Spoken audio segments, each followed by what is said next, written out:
The league should be terrified of what the Orlando Magic are building, and Paolo Banchero will undoubtedly benefit from these moves. Speaking of which, he's been working out with former NBA guard Jamal Crawford this summer. My thought is between being mentored by Jamal Crawford and assistant coach God Shammgod, we should be on the lookout for some new and improved ball handling skills from Paolo and his teammates, which will hopefully improve this team's offense and maybe just give them a shot and a top 10 offense in the league this upcoming season, something that they have not been able to achieve for over a decade now. We will break all of this down here on Magic Digest today. But first, what's going on, Magic fans? It's your girl, your host, Sam Rodriguez here for Magic Digest. Welcome back to the channel, and make sure that you have those notifications turned on so you don't miss a video as we get closer to the season. And listen, if you are part of this 67.5% of non-subscribers, what are you doing? You're already here, you're already watching. The Magic are going to be so fun to watch this season, and we're going to cover every minute of it. So go ahead, hit that subscribe button, and make sure that you are locked in with us over here at Magic Digest. All right. So Paolo has been working out with former NBA player, last played for the Brooklyn Nets, didn't realize, and known to be one of the better ball handlers in NBA history, Jamal Crawford. Jamal actually joined the NBC, excuse me, the NBC, as a lead analyst for the games, which is pretty exciting. He did a lot of the away games for the Knicks last season, stepped in for Clyde. So I've got a pretty good dose of Jamal in the booth, and I think he's going to be great. So be on the lookout for Jamal in the booth this season. But in the meantime, he's been working out with Paolo. You can see here he's been working out with Jamal Crawford and his son. But this isn't new for Paolo, just for the record. He and Jamal have quite the history. First and foremost, they're both originally from Seattle, Washington, both passionate about putting on for Seattle Hoopers, which has quite the pipeline to the NBA. Nate Robinson, Brandon Roy, DeJounte Murray, Jason Terry, just to name a few players from there.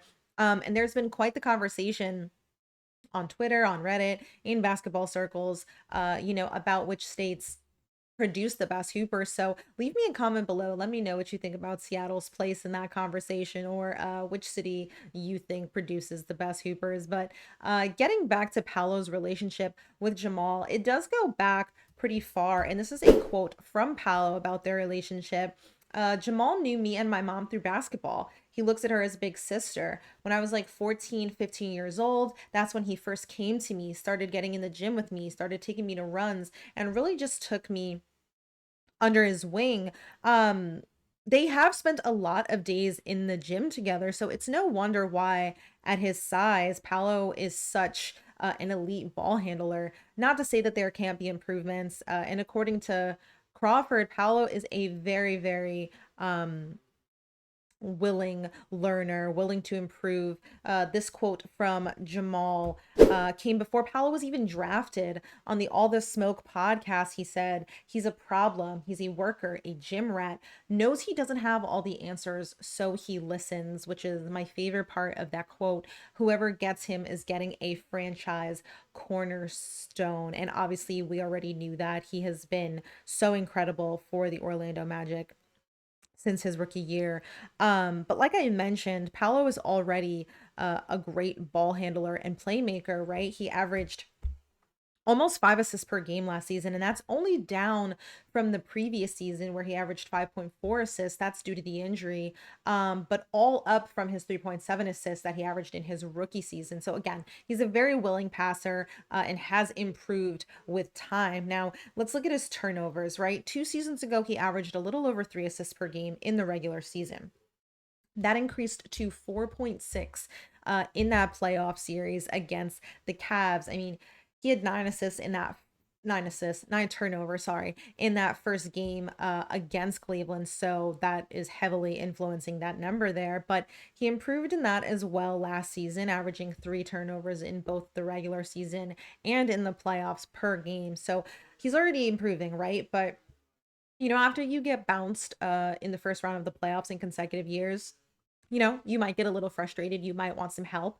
And Paolo did ask for that help, kind of citing the pressure and the toll it takes on him, all of that playmaking, right?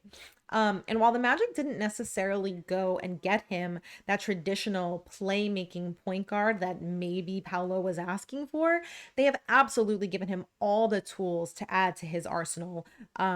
To improve his game. They gave him more shooting, more playmaking, more ball handling in several ways. Just to recap this quickly, because we talk about it pretty frequently here on Magic Digest. Desmond Bane and Tyus Jones, right? Both adept 3-point shooters and playmakers. But I want to talk more about the addition of God Shammgod as an assistant coach. He's a legendary ball handler despite only playing 20 games in his career. And he's developed quite the reputation around the league. He's worked very closely with Luka Doncic, with Kyrie Irving, these high level generational talents who have incredible ball handling skills. Some might say Kyrie has the best they've ever seen.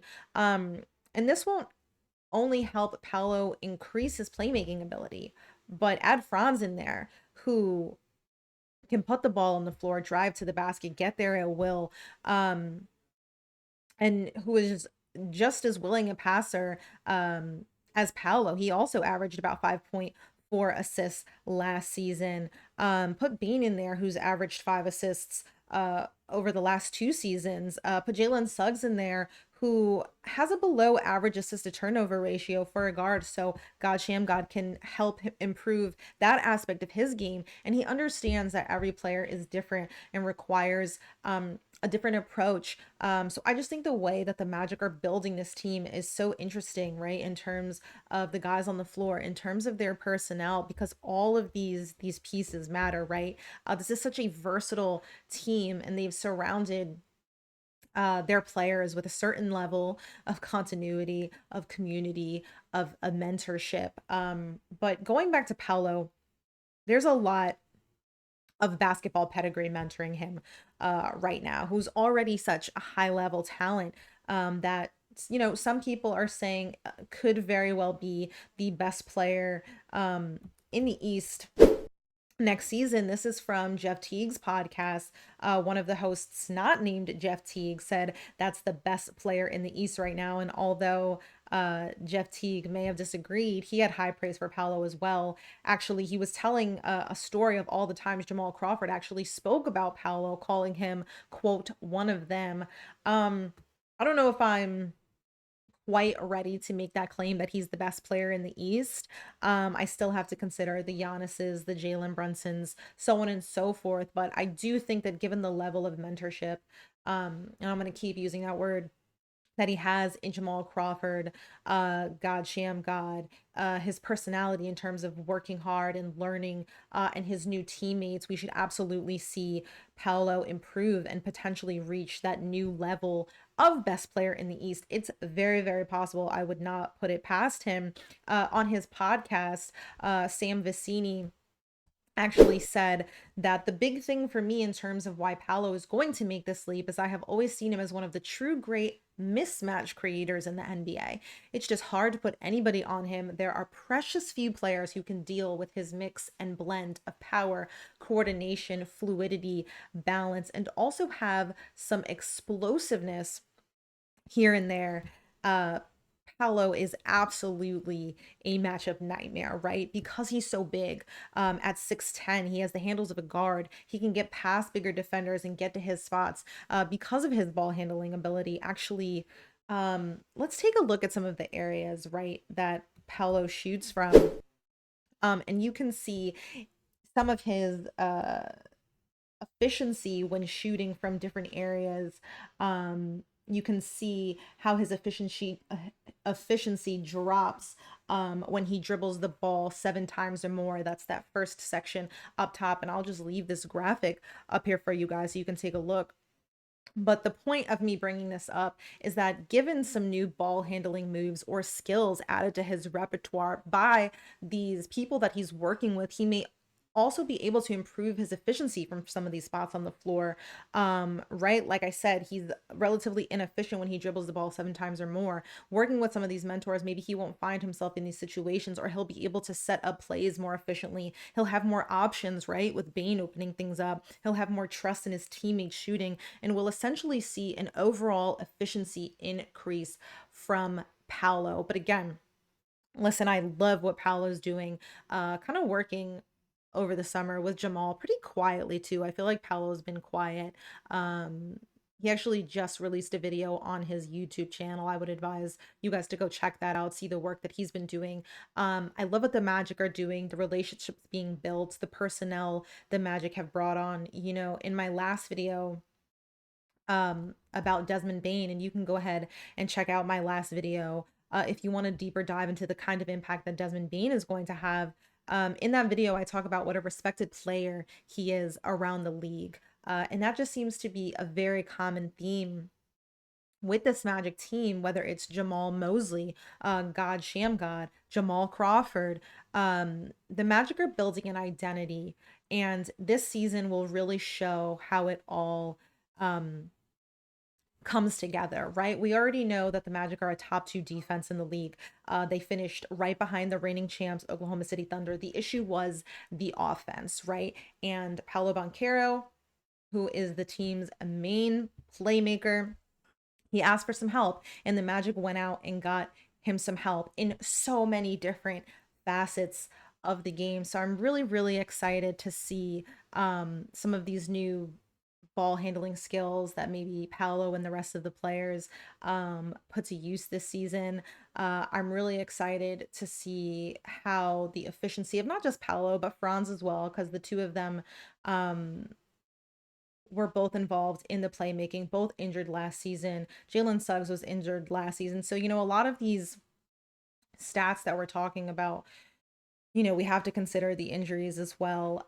So even just availability is going to improve some of this. But again, I'm really excited for this Magic team. I really love the way the team is being built, if I haven't said that already. So make sure you guys are locked in with us. Like I said, the season's going to be so exciting, and I'm going to cover as much of it as I possibly can for you guys. And it's really exciting time to be a Magic fan, guys. And you know, hopefully Paolo stays locked in and he keeps working. Franz is coming off that Eurobasket win, feeling confident.